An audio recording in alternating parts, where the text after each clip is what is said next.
The ECB's quantitative easing program has been launched, and with it comes the purchase of 150 billion euros worth of Italian bonds. While looking at this and more data coming out of Italy, I'm joined by Chief Eurozone Economist with Pantheon Macroeconomics, Claus Vistesen. Welcome, Claus. So Italy's industrial production was out earlier today. Italian industrial output dropped 0.7% from December, where economists had expected a 0.2% jump.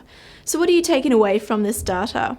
Not a whole much. I mean, obviously it's a bit disappointing. We are used to disappointing data from Italy, and if you take this data and sort of mold it into or fit it into a quarterly GDP model, again, we're looking at a pretty much unchanged quarter for Italy and 0% growth. But I do think, for example, that consumer spending data will be better this quarter, and perhaps even industrial production data will pick up in February and March.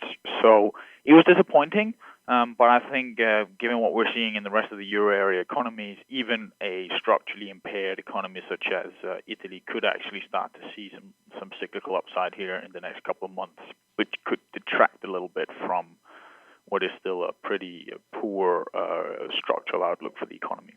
The Greek finance minister has said in an interview, the euro is fragile. It's like building a castle of cards. If you take out the Greek card, the others will collapse, implying that Italy could follow if Greece is forced out of the Eurozone. Is this likely? No, I don't think that's likely at all. And I don't think, incidentally, that Greece is going to leave the Eurozone. I think if you look at what's happening in financial markets now, basically, it's going to be very, very expensive to leave the Eurozone because right now bond yields are falling across the periphery as a result of sovereign QE. Right now, it's a huge benefit for the peripheral economies to be part of the Eurozone. So I don't think there's going to be necessarily any exit contagion from a Greek exit to an Italian exit. And this is because Greece won't be kicked out of the Euro. But what could happen is obviously that Greece decides that the conditions they're being met with are so atrocious from a point of view of austerity that they don't want to be part of the euro anymore. But I don't think that's going to happen either, because I think the Greek population does not want to leave the euro, and therefore I don't think that Syriza has a mandate to pull the Greek economy out of the eurozone. That doesn't mean that everything is fine. I mean, the negotiations are still ongoing, and they're not going very well, given what we're seeing in the sort of from the financial press. But I think now there's a dynamic in place which means that, or which indicates that leaving the euro is expensive, and that means that the periphery actually has a benefit from it. I mean, let me put it another way. Right now, Germany is the odd man out. Germany is the kind of economy that is perhaps needs high interest rates, and perhaps if you look at the hawks at the ECB, it's the Germans that don't want what the ECB is doing right now. It's perfect for the periphery to be in the Eurozone. And of course, the ECB's quantitative easing program launched yesterday, which included the purchase of about 150 billion euros in Italian bonds, most of those bought through the Italian central bank. What kind of impact will this have on the financial markets? Well, what we're seeing is that obviously yields are falling across the curve in Italy and falling in the rest of the periphery as well. And that will continue as long as the ECB buys, which means that sort of structurally low bond yields are here to stay.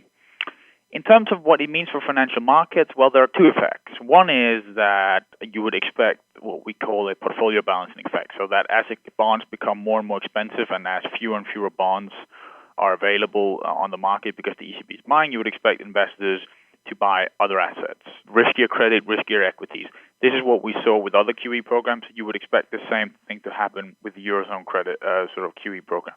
The situation is a bit different in the Eurozone because risk aversion is still high, and you still have regulatory requirements that force banks and financial institutions to hold a lot more government bond or highly safe assets on their balance sheet. So maybe the portfolio balancing effect won't be so pronounced, but this is certainly one of the traditional classic transmission mechanisms from QE to financial markets. And the final impact, you could argue, is later on it could allow governments to spend more money. Right now that's not a story, but clearly you would expect, or you would think, that if you have a structural growth problem in a peripheral economy, such as, for example, Italy, and your government bond yields are very, very low, and there's no pressure on the market for yields to go higher because the ECB is buying, then you would expect at some point the government could get the idea that maybe you should build some bridges, do some government investment, public consumption.